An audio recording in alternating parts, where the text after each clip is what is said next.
Goeiemôre vriende, so op so 'n mooi donderdagoggend die 24ste Februarie 2026 mag julle sommer net 'n lekker wonderlike dag hê wat voor julle uitgestrek lê. Kom ons raak net so vir 'n wyle stil.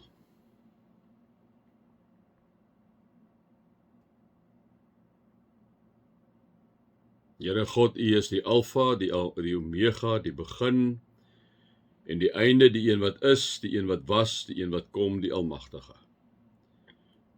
Dankie Here dat ons vir U mag aanbid as 'n lewende, alomteenwoordige God. Amen.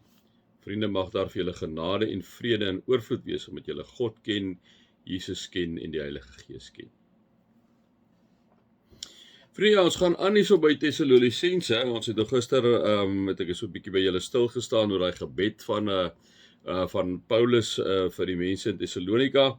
En dan is ons by die tweede hoofstuk. In die tweede hoofstuk staan daar die volgende, daar staan: En nou broers, wat betref die wederkoms, want onthou nou vriende, daar was in hierdie tyd, onthou nou, hulle is heidene wat tot bekering gekom het. Ons altyd onthou, wanneer, dis hoekom die konteks so belangrik is.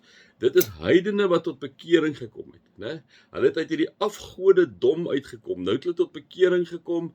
Nou kan julle nou dink, daar's 'n klomp, ons dink nou baie keer vanuit ons konteks, maar onthou nou, dit is jong kinders van die Here, jong kinders, nog brose kinders van die Here, né? En nou is daar ons nou, juis wanneer daar nou so is, dis nie asof hulle nou so met die Bybel hier by hulle gehad het, soos ek en jy nou waarin ons kan bly. Hulle het nie so daai tipe goed gehad nie, ons moet dit altyd onthou. So daar's altyd mense in gerigte en ouens wat aan 'n twak praat daarso, né? En nou kom sê Paulus vir hulle, hy sê, hoorie, broers, wat betref die wederkoms van Christus Jesus en ons hereniging met hom, het ek 'n ernstige versoek aan julle. So hy sê, ek wil net gou 'n bietjie met julle praat oor die wederkoms, maar dit lyk my daar so 'n bietjie onduidelikheid. Kom ek vertel gou vir julle, sê Paulus. Hy sê vir hulle, moenie so gou verward raak of van stryk gebring word as iemand vir julle sou sê die dag van die Here is al hier nie. Hy sê, besop vir daai mense, hulle weet nie waarvan hulle praat, hulle het nie 'n idee waarvan hulle praat nie.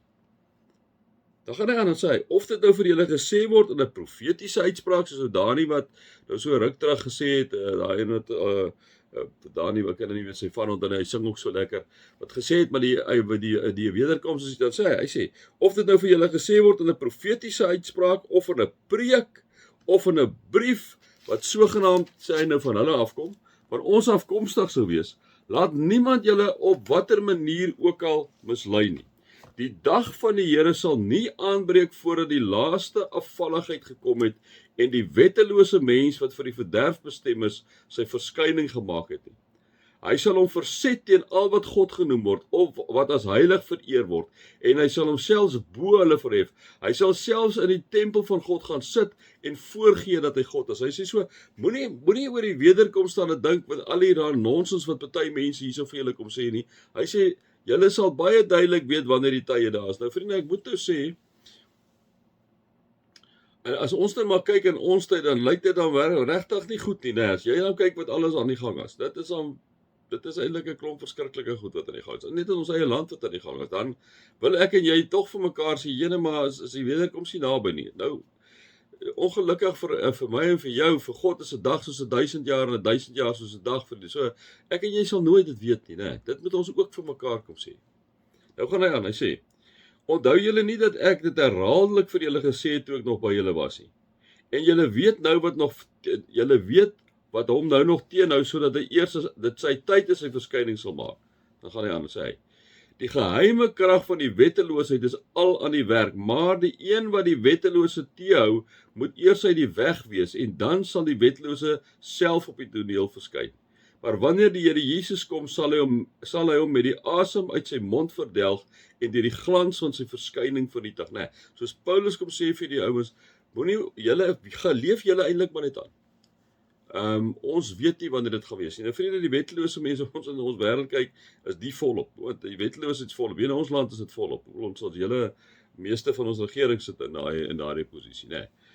So ons weet nie wanneer, selfs wat Paulus sê, wanneer gaan die wettelose mense, daar's so baie wetteloosheid nou, is dit nou die tyd? Ek en jy weet nie.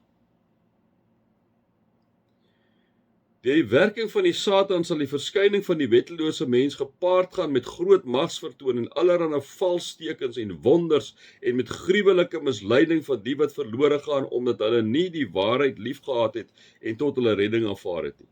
Dit is ook waarom God hulle aan die mag van die dwaling oorgee sodat hulle die leuen sal glo.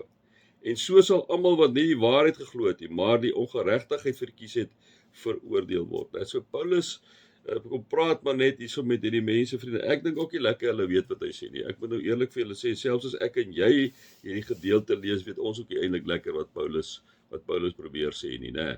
Alhoewel ons net weet maar dat daar moet lyk my is maar nog baie meer wetteloosheid plaasvind en so aan. Maar Paulus, ek dink Paulus daai tyd het uit sy eie menswees uit geskrywe en maar probeer net om 'n verduideliking te gee soos wat hy goeie sien. Want niemand weet eintlik regtig wat Paulus hier so sê nie. En dan kom sê hy in vers 13: Ons moet God altyd vir julle dank, broers. Die Here het julle lief en God het julle uitverkies om van die eerstes te wees wat gered word. Weereens onthou net, hulle was heidene gewees wat tot bekering gekom het. Dit maak baie sin wat Paulus hier sê. Julle is gered deurdat die Gees julle vir hom afgesonder het en deurdat julle die waarheid glo, né? So hulle het geglo op die ouene wat Paulus gesê het oor Jesus Christus hulle kom verkondig het. En nou kom sê hy, julle moet verseker wees die Heilige Gees het julle afgesonder, julle eenkant gesind, julle spesiaal. Moet julle nie deur hierdie dwaling en jy moet nie deur al hierdie gesprekke laat dit julle wegtrek van die waarheid dat Jesus Christus die weg en die waarheid en die lewe is nie. Hy het julle hiertoe geroep deur die evangelie. Evangelie gaan oor Christus, né? Wat ons aan julle verkondig het, sodat julle deel kan kry aan die heerlikheid van ons Here Jesus Christus. Kom sê hy vir hulle, né? Ja, ons volstaan nou maar daar, dit is by 5 sent vandag. Vriende, hier, ek weet nie of julle te veel hieruit gekry het nie, want ek dink nie ons as weet regtig wat gaan gebeur, wanneer is die eindtye daar nie, is al so baie ouens wat nonsens gepraat het daaroor, né, en ek dink ons moet maar net weet, liewe vriende, ons moet lewe volgens die woord van die Here, en dit is vrek moeilik in ons tyd ook, né, maar ons moet lewe volgens die woord van die Here, ons moet die Here vra deur sy Gees om ons te help met versoekings oor ons pad, ons moet die Here God vra om ons te help met ons heilig sal lewe, né, dat ons regtig as mense van die lig sal lewe in 'n tyd wat daar baie duisternis in hierdie lewe inderdaad is. Mag julle God se liefde ervaar, mag julle sy nabyheid ervaar, mag julle sy genade ervaar. Amen.